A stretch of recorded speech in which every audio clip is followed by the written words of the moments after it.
Seperti yang kita ketahui bahwa manusia itu tidak sama. Mereka adalah makhluk yang beragam. Begitu juga dengan peserta didik.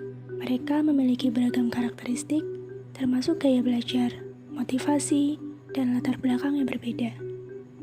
Memahami karakteristik ini penting untuk menyesuaikan pendekatan pembelajaran agar lebih efektif dan mendukung perkembangan mereka. Banyak peserta didik menghadapi kesulitan dalam memahami materi yang diajarkan. Bermasalah dengan konsep dasar atau kurangnya motivasi dapat menjadi faktor penghambat yang perlu diatasi melalui pendekatan yang tepat. Lantas, siapakah sosok yang dapat membantu mereka? Tentunya itu adalah kita, para pendidik. Melalui video ini, saya Alia Yundasari, mahasiswa PPG Prajabatan Universitas Islam Sultan Agung, akan membagikan sedikit pengalaman saya ketika menerapkan scaffolding pada ZBD.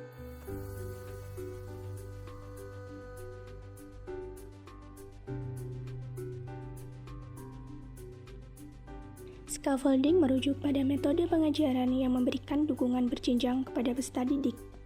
Dukungan ini bertujuan untuk membantu mereka menyelesaikan tugas yang lebih kompleks, sambil secara bertahap mengurangi bantuan seiring dengan meningkatnya pengetahuan mereka. Penerapan scaffolding bertujuan untuk meningkatkan keterlibatan dan ketercapaian akademik peserta didik.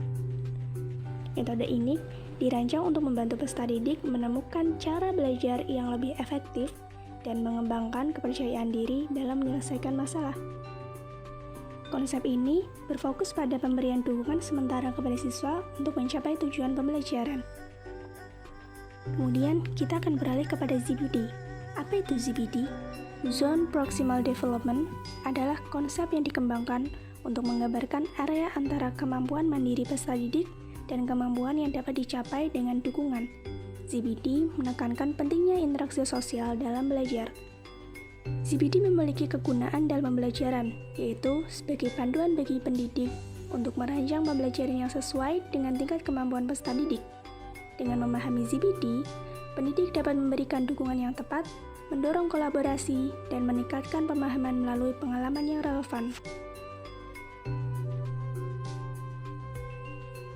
Penerapan scaffolding dalam pembelajaran di kelas Bahasa Indonesia, guru dapat melakukan beberapa tahapan. Yang pertama yaitu tahap awal, berisi tentang membangun fondasi. Guru dapat melakukan penilaian awal atau asesmen diagnostik untuk mengidentifikasi kemampuan dan kebutuhan siswa. Kemudian, guru dapat mengatur tujuan untuk menentukan tujuan pembelajaran yang lebih spesifik dan juga membangun konteks, yaitu dengan membuat konteks pembelajaran yang relevan. Tahap selanjutnya yaitu tahap pengenalan konsep atau scaffolding awal. Pada tahapan ini, guru dapat mengenalkan konsep baru dengan penjelasan yang lebih jelas, menunjukkan contoh aplikasi konsep, memberikan instruksi langkah demi langkah, dan juga menyediakan konsep yang relevan.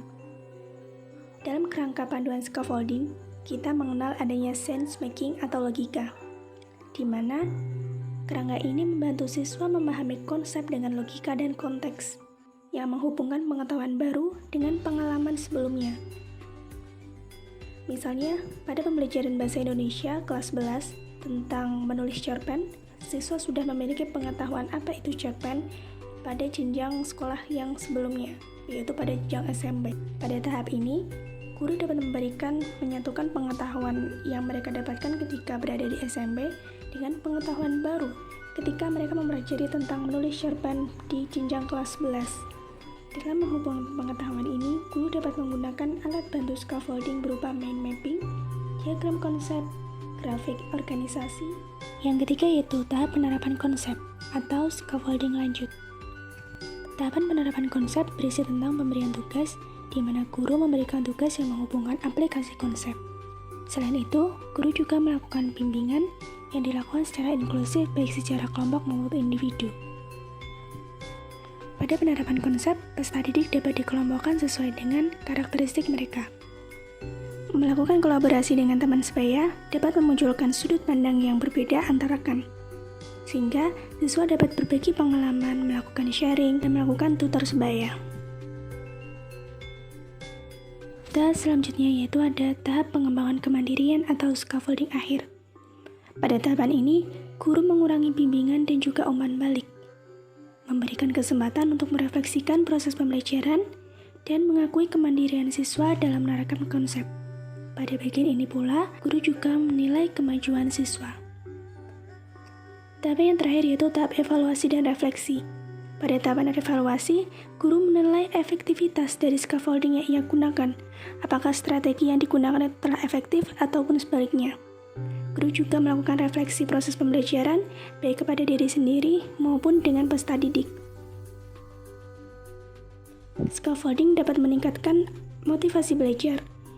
Ia juga dapat mengembangkan kemampuan kritis, meningkatkan kemandirian, mengurangi kesulitan belajar, dan juga meningkatkan hasil belajar. Scaffolding yang tepat akan membuahkan hasil positif dalam pembelajaran. Hal ini kembali lagi pada konsep bahwa interaksi sosial yang positif, ruang belajar yang kondusif, dan strategi scaffolding yang tepat akan memberikan dampak positif. Karena scaffolding bersifat kontekstual, di mana kondisi psikologis dan lingkungan anak akan berpengaruh sehingga guru memerlukan metode pendekatan secara berdiferensiasi.